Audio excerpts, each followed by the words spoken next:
It's called Checkpoint Charlie just because it's Checkpoint C. So Checkpoint A was Checkpoint Alpha, B was Bravo, and C was Charlie. I want to tell you about one situation here. Some of you may already be aware of it because it's kind of American history as well as German and Russian history.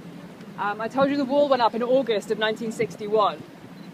This was already quite kind of an ostentatious move by the Soviets. They'd done it without any negotiations with any of the other occupying powers. And very soon afterwards they said they were also going to start demanding IDs from military personnel who wanted to go into East Berlin, which was actually against the treaty they all signed in dividing the city, which said that military personnel could travel freely between the sectors.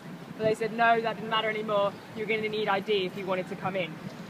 So on October the 21st, an American diplomat came up to East Berlin to go to the opera with his wife. Obviously they're going to the opera, they're wearing evening dress, you know, he's not wearing his uniform, he doesn't have a badge.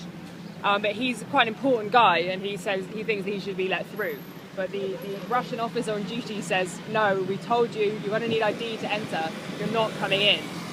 He's pretty annoyed and he takes his car, drives back into the American sector and then comes back later with tanks. Tanks facing straight down into the Soviet sector, guns raised. And the Russians respond in turn by sending their own tanks up to Checkpoint Charlie. And then there's just this kind of standoff, this kind of stalemate, because it's kind of like a metaphor for the entire Cold War situation. You know, they're both facing each other, both trying to be as intimidating as possible, but neither of them actually wants to take a shot. Neither of them wants to actually start any real conflict because there's a real fear at the time that if World War III does start, it's going to be a nuclear war. Neither want to be responsible for beginning that, and obviously they're quite fearful of what weapons or what the other side might do. So knowing this, after 16 hours, the Russians lower their guns and back off, and the Americans do the same. But it was a very tense 16 hours for the world, kind of thought to be the closest to World War III that the world had come at that time. Checkpoint Charlie today is somewhat of a Disneyland of what it once was, because actually nothing here is authentic, it's all replica. So you've got the replica checkpoint there in the middle of the street. This sign saying you're entering the American sector is a copy. The guards obviously aren't real soldiers, that would be a fairly ridiculous posting for them. They'll charge you if you want to have a photo taken with them. If you try and take a photo of them without paying, they'll like pull their flags over their faces to ruin your picture.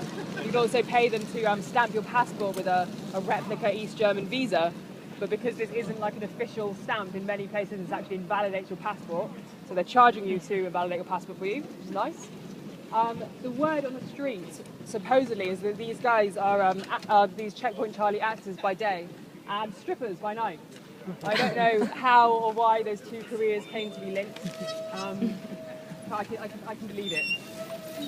So the other thing is this guy, Harper, this is an American soldier who's to say we're coming to the American sector, so we're actually crossing into the west for the first time today when we cross the street.